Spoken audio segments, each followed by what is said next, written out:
Okay, so, well, first of all, welcome from me. And welcome particularly the people who are here at Sangha Night for the first time, because I know that for some of you it is your first night here. And I hope you'll enjoy it.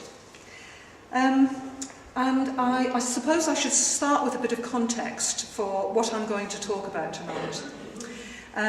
We are in the middle, actually I think probably more or less exactly in the middle, of a whole year in which the theme of our talks at Sangha Night is Buddhism through time and space. So yes, a modest theme.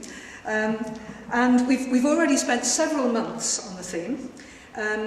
Earlier on, we spent 2 or 3 months, I think, looking at the historical Buddha and at early Buddhism. And then in the last couple of months, we've been talking about Mahayana Buddhism and the great archetype of the bodhisattva, the spiritual hero who works for the benefit of all beings. We're now sort of in the middle of the year, and we decided this was a good point at which to kind of step back and, well, just take a wider view. So what we're going to do tonight is to take a wider view of Buddhism through time and space, and we're going to do it with images. So, first of all, I'd like you to try something. What I'd like you to do is to bring to mind something that's close to your heart. And I don't mean a person or a thing or a possession. What I mean is, well, some quality perhaps that's important to you, some quality like kindness or something like that. Or perhaps something about your spiritual life, perhaps about Buddhism for those who are practicing Buddhists, that's really important to you, that's really dear to you, that you think is really, really important. I just want you to think about that for a minute, just kind of bring it to mind. Okay, and then I'm going to ask a question, and it's a kind of rhetorical question, but the question is, could you create something that would help you to contact that particular thing that's really important to you, really dear to you? Because in a way, that's the challenge that Buddhists have faced for the last 2.5 millennia. If you're a practicing Buddhist, then the Buddhist path, the Dharma, the teaching of the Buddha, really, really important to you. And it's really, really important to be able to, well, bring that to mind, to be able to have something that reminds you of it, and in a way to have something that you can kind of use as a symbol for it. But at the heart of Buddhism is enlightenment, and that's something that is completely unportrayable. It's something that we can't even describe in words, never mind describe it in an image or a picture. So, yeah, and there's a sense in which what's really most important to us, our deepest aspirations, and certainly our spiritual experience, is completely intangible. It's as if that happens on another level of experience to the material world. And of course, if we're going to create a symbol, then we're doing it in the material world. So it is quite a challenge, but it is very, very helpful to have images to remind us of why we're practicing and what we're aiming for. So, okay, all Buddhists have a common goal, and that goal is enlightenment. All Buddhas revere the Buddha as representing that goal. However, the way that they imagined enlightenment and how they saw the Buddha has varied a lot from one place to another and from one time to another. And that's been reflected in the images that people have produced to remind them about enlightenment, to remind them about Buddhism. And yes, and Buddhist art is a huge subject. I was joking in the team meeting before that this is probably the most ambitious talk that I've ever done in my life. I'm going to cover 2,500 years and a whole continent of art in about 30 images and 45 minutes. I mean, it's completely impossible, really.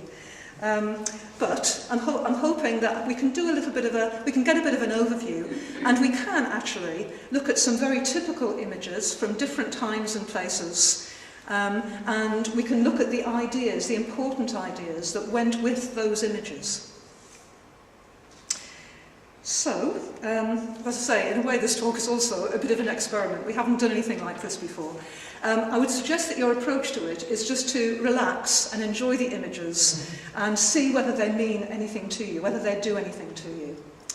And I have only one word of caution, and that is that the images you're going to see, some of them are very old, some of them are damaged, and they're from very, very different cultures to us. So there may be a temptation with some of them just to shut off because, well, don't relate to this. This is not something that I've seen before or can understand. And my invitation to you is just to look at the images and kind of let them sink in, let them say what they might say to you. Make of them as much as you can, really. Okay, and to help people who like to know where they are, I've got two things. I've got an itinerary and a map. And the map is over there, and the itinerary is here. So the itinerary is a series of 7 different headings for kind of key places and times in the development of Buddhism. And I'm not going to go through the headings now, but they're here for us to refer to. And the map is an attempt, it's a map that I downloaded from the web, and I think that the arrows are confusing. But this is an attempt to show the spread of Buddhism from northern India, where the Buddha lived. And actually, okay, so what happened with the spread of Buddhism is that, first of all, from northern India, from this area, Buddhism spread kind of fairly simultaneously to the rest of the Indian subcontinent. But it spread slightly more quickly to the south, and then to Sri Lanka, and then to Southeast Asia, down here. And then it began to spread to the west of India, to current Pakistan, which in those days was called Gandhara. And from the west it began to go north over the Himalayan passes, along the Silk Route trading routes, from where it spread into Central Asia and Mongolia and China, this huge country, and Korea and Japan. So that's a very quick tour of the Asian subcontinent. But that's kind of how Buddhism spread, and that's the order in which I'm going to take it tonight. First of all, early Buddhism in India, and then Buddhism as it spread to Southeast Asia, and then as it came west and north, and then I'm going to concentrate on China, Korea, Japan, and finally on the Himalayan region, including Tibet. Okay, so we're going to start with early Buddhism in India. So can we have the first image? Okay. So to begin with, for a couple of hundred years after the Buddha's death, there was no Buddhist art to speak of, certainly none that survived. And when people eventually began to create images that were about Buddhism, images to remind them of what Enlightenment was about, then they began to create some fairly enigmatic images. So this one's fairly typical. It's a carving of a pair of footprints with a wheel in the middle of each one. And the wheel is an important symbol in Buddhism. A lot of people who've been Buddhists for a while will recognize the wheel. The wheel is a symbol, it's called the Dharma chakra, the wheel of the Dharma. And it's a symbol that came to be used for the Dharma, the teaching of the Buddha. Okay, we'll have a look through a few images and then I'll say some general things about them. So the next image also has a Dharma chakra on it. So this image is a carving of a number of people who are, I think, meant to be Buddhists, because most of them they're expressing their respect for the Dharma, the wheel, at the top of the carving. And they're expressing their respect in the Anjali mudra by joining their hands like this. And at the bottom of the column on which the wheel stands, there are a number of deer. And the deer is a reference to the fact that the Buddha first began to teach the Dharma in the deer park at Varanasi. And so what we've got here is a reference to the Dharma, to the teaching of the Dharma, and we've got a number of people expressing their reverence for that. In the next image, we've got not one wheel but three, and I think that in this case the three wheels represent the three jewels of Buddhism. So the central one is the Dharma again, but the other two represent the Buddha and the Sangha, the three jewels of Buddhism as they're known. The two deer refer to the deer park again, and again you've got people expressing their reverence. There's a great deal of reverence in these early carvings.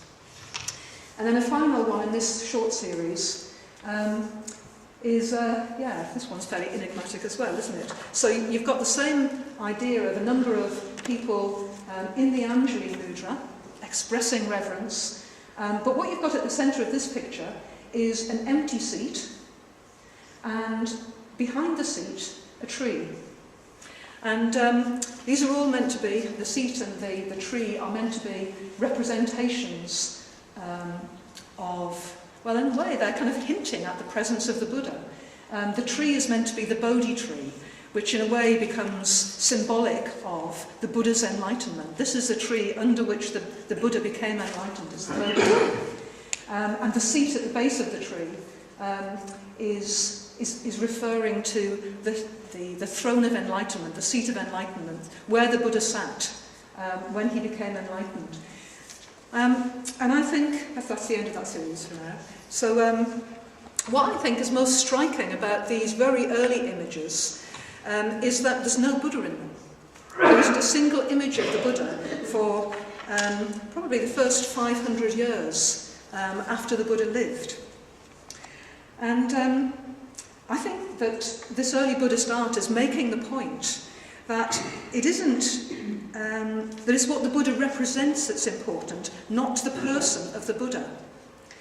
The Buddha broke through to enlightenment and he left a path for other people to follow. So what's important actually is the path, it's the teaching, it's the path that he left so that other people could follow him to enlightenment. So forget the Buddha, it's the Dharma that's important. It's possible that it's also making a point that Buddhists they're not about having gods, they're not about worshipping gods in the same way that many of the contemporary cultures were worshipping gods. What Buddhists were revering was the Dharma. It was enlightenment, it was the thing they were aspiring to, and the path they could follow to get to it. And I think it's also making the point that enlightenment actually is way beyond the imagination, and it's way beyond anything that could really be shown in a sculpture. So these sculptures, these images, they're kind of hinting at it. They're coming at it slightly sideways on, they're suggesting it. But they're telling you, you can't show this in an image. So, earliest phase of Buddhist art in India, reverence for the unportrayable. And there's a great sense of the weight and the mystery of the Dharma, I think, about this very earliest phase of Buddhism and Buddhist art. Okay, so we'll go on to the second phase. I call the second phase upright and sublime. So by the beginning of the Common Era, the AD, the centuries after the life of Christ, which is how we date things now. By that time, artists had grasped the nettle and they'd begun to create images of the Buddha. And by that time, Buddhism had already spread beyond India to Sri Lanka, and it was beginning to reach Southeast Asia and beginning to travel up as well to the west of India and Pakistan.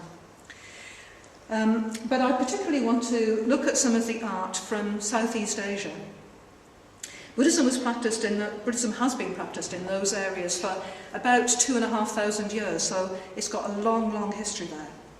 And the predominant school of Buddhism in those areas is the Theravada school of Buddhism, the Theravadins. And that's the style of Buddhism that recognises only the earliest Buddhist scriptures, only the Pali Canon, the scriptures that were written down in Pali. They don't recognise, in those countries, they don't recognise the later Mahayana sutras. And so I wonder what you make of, there's this and another one that I'll show you in a minute, these stone carvings from Sri Lanka. So they're later, these two carvings that I'm going to show you, but they're particularly lovely because they're massive. This one is about 3 metres tall. And the next one is a long, thin one. I'll show you that one in a moment. But they're in a very traditional style that originated a lot earlier. This one is a large seated Buddha from a place called the Gala Vihara in Sri Lanka. And it's near a very famous place, a very famous site called Poluna Rua. And this one and the following one, both from the same site. This is a reclining Buddha. It's an image of the Buddha's parinirvana, his final nirvana. And the distinction that's being made when people talk about the Buddha's parinirvana rather than his nirvana, he achieved nirvana at enlightenment. But with his parinirvana, his body died too, and so he achieved complete release from this world, from samsara. And actually what I think is remarkable about these two sculptures is their serenity. Both images, for me, seem to portray sublime states of mind that can be reached from practicing the Buddhist path. This is where ethics and meditation and wisdom will lead. They'll lead to this complete peace.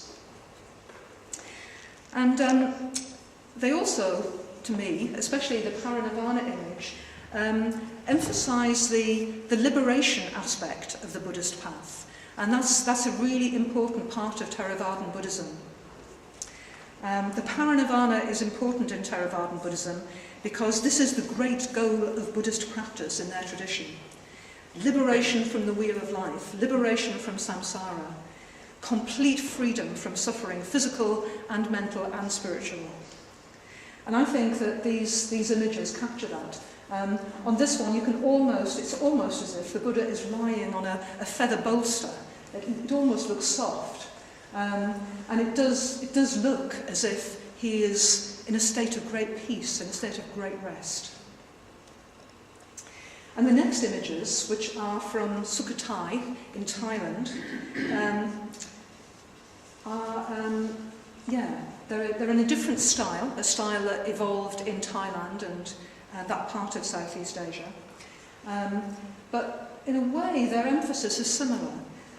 We've got a meditating Buddha at a temple site, and then an image, a smaller image for kind of personal devotion, again of a meditating Buddha, and then an image of a walking Buddha from the same temple site at Sukhothai, and then a smaller image too, another image of bronze that was used for personal devotion. And like the Sri Lankan ones, I think that they're saying something about Buddhist practice leading to serenity and to sublime states of mind. I think these Thai ones tell us something in particular about how to achieve that serenity. The meditating Buddhas, I think, are saying something about what we're aiming for in meditation, both externally in our posture and internally in the states of mind that we're aiming for. I quite often bring to mind this sort of image at the beginning of my meditation. There's something about the grounded, steady seat. They're absolutely stable and steady, these meditating Buddhas. They've got a really wide base. But there's a real sense of lightness about the upper body and the head in these meditating Buddhas. They almost suggest the meeting of the material world and the transcendental in a single image. And then the walking images, I think, speak of uprightness, of the nobility and lightness of foot that comes from leading an ethical life and following high ideals. So, upright and sublime, the Theravadan art of Southeast Asia. And I think that's got a lot to say about the liberation that comes from following the Buddhist path of ethics, meditation and wisdom. So the next set of images are about the Mahayana Buddhism that we've been talking about in Sangha Night for the last couple of months. And I've called this for the benefit of all beings. So as Buddhism spread to the north, well to the west and then to the north, from India to Afghanistan and then to the Himalayan region and Central Asia, the emphasis was slightly different. All of the different schools of Buddhism, they were all spread in that direction. But actually, the ones that caught on in the westerly and northerly spread of Buddhism tended to be the Mahayana schools. They were the ones that just caught the imagination of the people there, and they were the ones that became the predominant traditions. And Mahayana Buddhism has a different emphasis, as many of you will now know. So the first two images are images of the Bodhisattva Maitreya, and they're both from Gandhara, the area that is now Pakistan, to the northwest of the Indian subcontinent. So this one was created in the 2nd or 3rd century of the Common Era, the Buddha Maitreya, and the next one is a different image of the same Bodhisattva Maitreya. And this one has been covered in gold. You can just see the traces of the gold on his headdress and on his nimbus, the kind of halo thing around his head. And so these two are both from the Indian subcontinent and from the 2nd or 3rd centuries, but the style kind of spread and then got adapted in China and then in Japan. So the next image is from China in the 6th century, and this is a Buddha in the centre, flanked by two bodhisattvas. And the style is very Chinese, but you can kind of see a lot of the same characteristics, especially about the dress of the bodhisattvas. And the final one is also Chinese. This one was created a bit later, probably about the 12th century. And this is an image of the bodhisattva Kuan Yin. And Kuan Yin is the Chinese name of the bodhisattva Avalokiteshvara. So most of you are familiar with this bodhisattva by a different name. So these are all images of bodhisattvas who are the great altruistic heroes of Mahayana Buddhism. And the bodhisattva is the archetype of in a way, the ideal Buddhist. The Buddhist who is treading the Buddhist path in order to liberate not just himself but all other beings as well. And the bodhisattvas of Mahayana Buddhism are dressed not as monks or as meditating Buddhas. They're dressed like laymen, rather noble, well-dressed laymen. And that's because one of the emphases of the Mahayana was that liberation was available to everyone, not just to monks who could dedicate their whole lives to the Buddhist path. It was available to laymen as well. There was an emphasis on, whatever kind of life you're leading, whatever you do for a living, whether you're a family person, you can still be a very dedicated Buddhist practitioner. And I think the images say a number of things about the bodhisattva ideal. I think they say something about nobility. These beings are engaged in the noblest of quests. I think they say something about the bodhisattva being people who act They're not people who spend all their time meditating. Sure, they meditate, but actually they act in the world. They're acting for the benefit of other beings. I think they also are very strong images. I think they suggest enormous strength that comes from Buddhist practice and comes from the altruism of the ideal. The ones that we saw earlier on from Gandhara, they could almost be military heroes. They look really strong. The Chinese ones have a more kind of otherworldly strength, I think. But these are beings that you could rely on to help you in an uncertain world. They're completely trustworthy. And, bodhisattvas represent particular aspects of enlightenment. The bodhisattva Maitreya that we saw earlier represents Maitri, metta, represents just loving kindness for all beings. And this one, Kuan Yin, Avalokiteshvara, is the bodhisattva of compassion. So Mahayana Buddhist art takes the bodhisattva as its ideal. What enlightenment represented for the Buddhists who revered these images was all about altruism. And their practices were the bodhisattva paramitas, the bodhisattva perfections that we've been talking about at Sangha Night over the last few weeks. The bodhisattva can be seen both as the ideal human being and as an archetypal figure that represents a particular aspect of enlightenment. And whichever way you think about them, bodhisattvas represent the Buddhist path practiced for the benefit of others, as well as for ourselves, so for the benefit of all beings. Okay, so the next set of images are beyond time and space. So Buddhism reached China to begin with in the 1st century of the Common Era. And over the following centuries, especially from about the 4th century onwards, the Chinese began to develop their own style of Buddhist practice and their own style of Buddhist art. A lot of Chinese Buddhists made long and arduous journeys along the Silk Route trails, across deserts, across mountain ranges, to the home of Buddhism in India. And they brought back sculptures and paintings and scrolls with Buddhist teachings. And they brought back scriptures from all the different schools of Buddhism.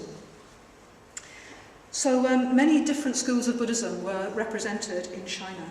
Not only Mahayana Buddhism, but also Theravadan Buddhism and Vajrayana Buddhism, that I'll say a little bit about later. And eventually, new schools of Buddhism began to emerge in China, based on the Mahayana mostly, but with their own particular emphases. And then from China, these Buddhist schools spread to Korea and to Japan. So there's a lot of overlap and a lot of links between the Buddhism of China and Korea and Japan. And one of the things that particularly appealed to the Chinese about Mahayana Buddhism were Mahayana sutras. And one sutra in particular, the Lotus Sutra, came to be specially revered in China. And it so inspired Chinese Buddhists that a whole new school of Buddhism, the Tian Tai school, came into existence, basing itself on the Lotus Sutra. And the next few slides will help to explain why the Chinese revered the Lotus Sutra so much, how it chimed with what inspired them about enlightenment. So this first image is a very, very popular image that you see in all ages and all styles of Chinese Buddhist art. Two Buddhas sitting side by side. Often there's a suggestion of a stupa or stupas in it, not in this one, but there is in the next one. So this is a painting from the caves at Dunhuang on one of the Silk Routes. And here we have again two Buddhas sitting side by side and three stupas between them. In the next image, which is a bit less clear, but I want to include it for a particular reason. At the top of the image, there are two Buddhas sitting side by side again, very common in Chinese art, as I said. But in this kind of carving, stone carving, there is another Buddha sitting in the bottom section of the picture. And the Buddha sitting in the bottom section of the picture is the Buddha Maitreya. Now, the Buddha Maitreya is said to be the Buddha of the future. So the Bodhisattva Maitreya that we saw in some images earlier on is predicted to become the next Buddha in some future age. So Maitreya is also the name of the Buddha of the future. And the two Buddhas who sit side by side are the one on the right, the Buddha Shakyamuni, the Buddha that we know really, the Buddha that introduced Buddhism into the world that we know. And on the left, a very ancient Buddha called Abundant Treasures, or Prabhutaratna.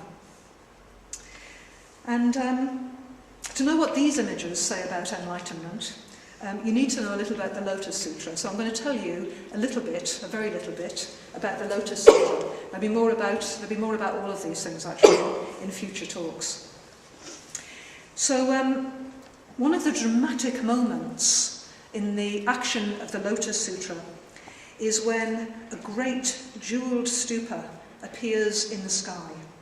Okay? So basically you've got the Buddha preaching, loads of disciples around him, and then in the sky this huge jeweled stupa appears. Okay, so we're not in the material world here, we're definitely in another realm.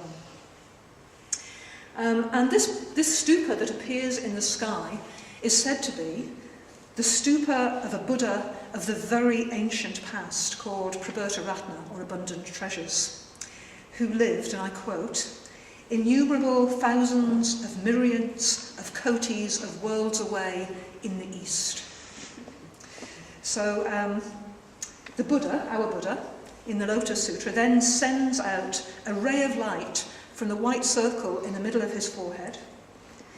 And this ray of light that he sends out illuminates the whole cosmos and reveals in every quarter of the cosmos Buddhas, Buddha after Buddha after Buddha after Buddha in all the directions of space.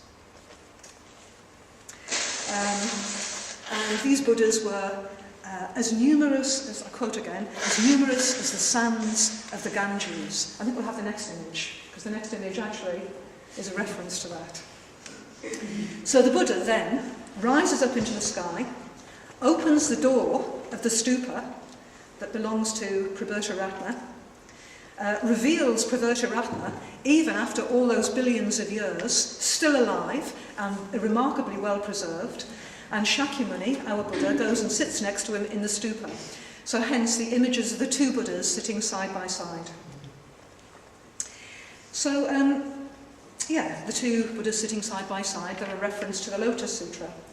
And what the images and the sutra are both saying about enlightenment is that enlightenment is so vast that it includes the past and the present and the future. That's why the Buddha Maitreya is in one of those images. In fact, enlightenment is so vast and so beyond our understanding that it's actually beyond time completely. It's completely beyond time. And similarly, these images and the sutra is saying that we have absolutely no idea about the vastness of the cosmos or of its true nature, which is more magical and more mysterious than we could possibly know. In reality, it's saying, there are Buddhas everywhere, in everything. If we could only see with the eye of the Buddha, with the ray of light that shines from Buddha's eyes, then we'd see that everything is a manifestation of enlightenment, and we'd be just seeing Buddhas everywhere.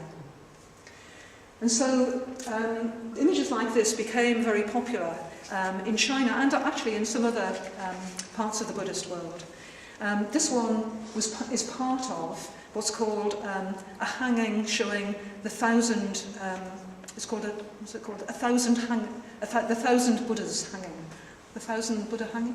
It's a hanging show of 1,000 Buddhas anyway. And this is part of it. A lot of it's being destroyed. And it's all embroidered. So it's kind of very frayed around the edges, and this is just a small part of it. But there were also caves and walls of temples that were devoted sometimes to the 100 Buddhas, sometimes to the 1,000 Buddhas, sometimes to the 10,000 Buddhas. You get the idea. And the idea was just to show that, well, there are Buddhas in everything, if we can only see it, if we can only see them. So, many Chinese Buddhists, and especially Buddhists of the Tiantai school, saw enlightenment as vast and mysterious, completely beyond time and space. And that's what some of those images have been trying to suggest. Okay, so then we go on to a different style of Buddhism. And it may be that Chan Buddhism, or Zen Buddhism as it's known in Japan, developed in response to the fact that in China there were so many different styles of Buddhism, so many different sorts of Buddhism, so many different teachings and sutras and images to choose from. And what Chan Buddhism or Zen Buddhism does is to strip things right back to basics. And these images say something about the Zen view of enlightenment. So the first image, and this is a very common image in Zen Buddhism, is of not a Buddha, but a monk meditating. This one is from medieval China, and the next one is a little bit later, and is from a monastery in Japan. But again, images of monks meditating. The next one is a modern brush and ink image of a monk meditating again. And then there are a couple of images that are a bit different, but it's still a very, very, very simple style, which is very characteristic of Zen. This is called an enzo. I'll talk about the enzo in a minute. The image of the circle that's just done with a single brush stroke, creating a circle, is called an enzo. And painting enzos was almost an art in itself. And sometimes enzos became other things, as in the next image, where the enzo is incorporated into a landscape. So what do these images say about Zen or Chan Buddhism? Well, obviously they're saying something about meditation. But I think these images are really different from the meditating Buddhas that we saw earlier on from Thailand and Southeast Asia. Those Southeast Asian ones are quite ethereal. These ones, I think, are much more grounded. They're very determined and they're very resolved. And resolve is something that Zen monks do big time. So Zen monks would dedicate themselves to meditate for many hours a day. And they would meditate often not in a shrine room facing an image of the Buddha. They would often meditate in rows facing a blank wall.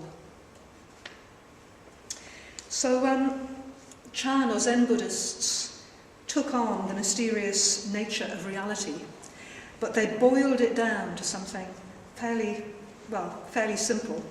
And that is that everything is a manifestation of reality. The landscape, a tree, a blank wall, a circle, the meditator himself, it's usually himself, even the cushion that the meditator sat on. They were all manifestations of enlightenment.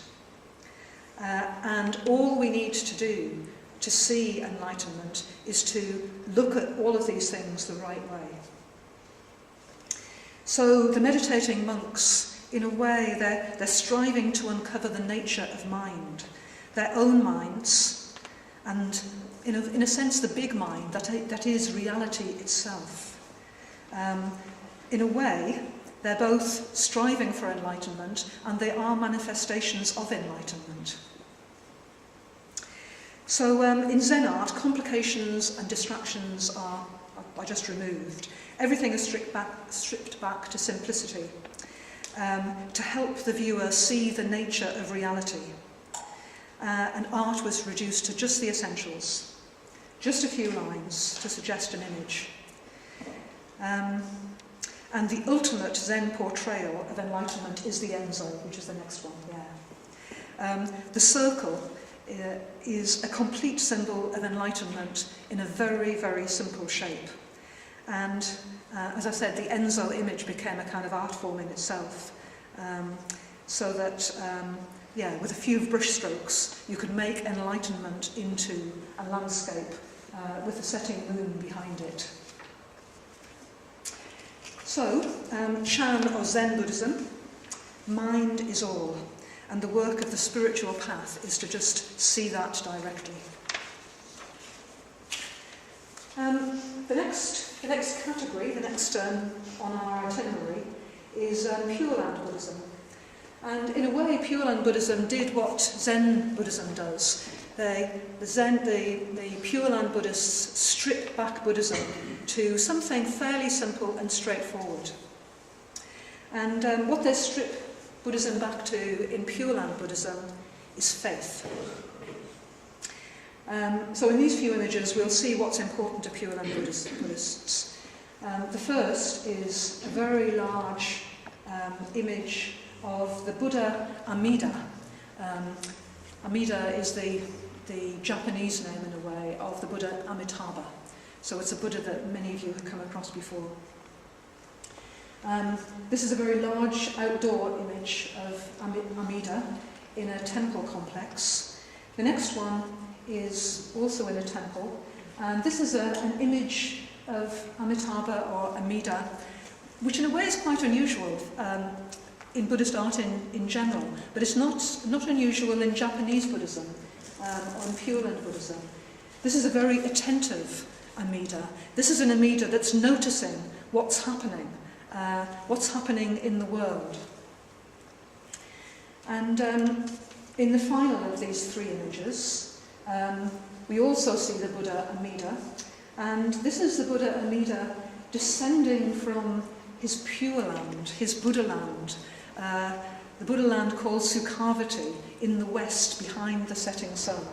And in this image, the Buddha Amida is kind of stepping down from his Pure Land, accompanied by a couple of bodhisattvas, and he's stepping down to aid living beings, or sometimes to aid the spirit of a being who has just died. So I think these images are all about trusting something, having faith in something that is much bigger than us. And that really is the key to Pure Land Buddhism. In a way, Pure Land Buddhism starts with acknowledging that, that we're finite, we're flawed human beings. We have our faults, we've got our very high aspirations often, but we often struggle with the Buddhist path. And in Pure Land Buddhism, we're inviting enlightenment to step down to help us. We're inviting enlightenment to reach down and help us. And the great manifestation of enlightenment for most Pure Land Buddhists was Amida, or Amitabha, as I say. And the great myth of Pure Land Buddhism is the myth of the Pure Land, or the Buddha Land of Amida. Sukhavati, the sort of heavenly realm of the West, where Amida resides, and where he will invite his followers to come and join him when they die. So it's quite a myth, and there's no doubt that very many simple folk in Pure Land Buddhism imagine the Pure Land of Sukhavati, Amida's Pure Land, as a kind of heaven, a bit like the heaven of Christians. But more sophisticated practitioners of Pure Land Buddhism knew that the Pure Land was a metaphor. It was a metaphor for the fact that enlightenment isn't something personal. It's something that we can co-create with others. We can create a Pure Land with others. And actually, by co-creating that Pure Land, then we create something that's bigger than us, that really will help us with our practice. So the most important spiritual quality in Pure Land Buddhism is the quality of Shraddha, of faith. Faith in something that's bigger than us, that's closer to us, that's closer to enlightenment than we are. And Shraddha can be a complete faith, and is taken as, Shraddha can be a complete path to enlightenment. And that's what it becomes in Pure Land Buddhism. So finally, a few images from a different tradition. So Buddhism reached the Himalayan region early on, but it took quite a long time to get established in Tibet. Legend has it that Padmasambhava first took Buddhism to Tibet in probably the 8th century, but that it almost died down again and was reintroduced in the 11th century by Atisha.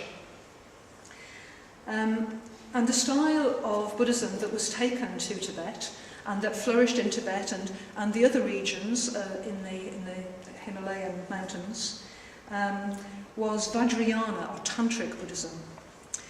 And this is a style of Buddhism that actually developed in India quite a lot earlier. And there were Vajrayana Buddhists in China and Japan, as well as in Tibet, but it was definitely the most popular style of Buddhism in Tibet and that whole area. And Vajrayana is based on the Vajra, and the Vajra is the great symbol, the great mythical Vajric diamond thunderbolt. It's the great symbol of energy. So in Vajrayana Buddhism, energy is everything. And these images show a little bit about how Vajrayana recommends us to just harness our energies, get our energies on side in our spiritual path. So the first image is actually Amitabha again, but in a very different form from the Amida we've been looking at in Pure Land Buddhism. So this is a 13th century image of Amitabha. You can see that the image, that the idea of the 100 Buddhas or the 1,000 Buddhas is also incorporated into this tanka. It's tanka. Tibetan tankas, Himalayan tankas, are painted on silk, and they're usually very, very bright. So this is the Buddha Amitabha. The next one is also 13th century. It's a tanka of the Buddha Akshobhya. And the next one, I think, is an image of very popular bodhisattva in Tibetan Buddhism, Avalokiteshvara, or Chenrezig, as he's known in Tibet.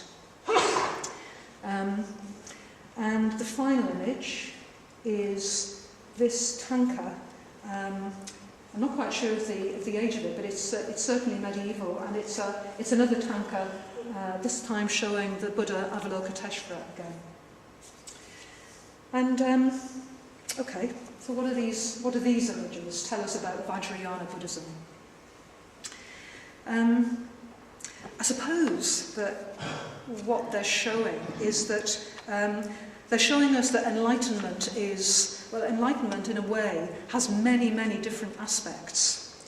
It's a bit like a jewel, which if you look at it from one direction looks one way, but if you look at it from a different direction looks completely different. It's a bit like a prism where, if you look at it this way you see red, and from this way you see green, and this way you see gold. And enlightenment is a bit like that in Vajrayana Buddhism. So you don't have just one Buddha, you have lots of different Buddhas, all representing different enlightened qualities, like compassion, as with the Bodhisattva Avalokiteshvara, or mirror-like wisdom, like the image of Akshobhya, the earth-touching Buddha that we saw a couple of images ago. One of the things about these images is that, well, in a sense, because there are so many different ways of showing enlightenment, then you've got images of enlightenment that will appeal to different personality types. You've got images of enlightenment for particular spiritual problems, for particular spiritual aspirations. You've got images that you can use because you really want to develop wisdom, or images that you can use to get in touch with your determination to keep going through obstacles. There's an image for almost every spiritual situation. And the images are incredibly colourful because, well, if you want to get your energies going, then if you want to motivate yourself, you want something that you're going to like, that's going to inspire you, that you'll find colourful and attractive and that you'll want to look at. So in Vajrayana or Tantric Buddhism, energy is everything. And Vajrayana Buddhists would contemplate different archetypal figures like this one to help them develop the qualities of enlightenment. Okay, so in a way that's the end of the tour. I suppose the final question is, well, how are any of these relevant to us? And actually some of us here tonight are very new to Buddhism, just finding out about it. But to those of us who are running the centre and those of us who are already practising Buddhists, well, we're practising within a particular Buddhist tradition, and it's called the Triratna Buddhist movement. It's a fairly modern movement. It was only founded about half a century ago by an Englishman, and we follow the teachings, the interpretation of the Buddha's path that is taught by that particular teacher called Sangha. And Sangha is still alive, although he's very old now. And the Buddhism that we practice has, as its basis, has the Buddhism that is common to all the Buddhist traditions that we've looked at tonight. So, we have got a lot in common with all of those Buddhist traditions. And we're an ecumenical Buddhist movement, which means that we kind of draw our inspiration from different Buddhist traditions. So in many ways, we do have the best of all worlds. We've got a very clear path of practice that's suited to conditions in the modern world, but we can look to Buddhism of the past from different places and different times and just draw whatever inspiration they provide us with, both from its art and its writings.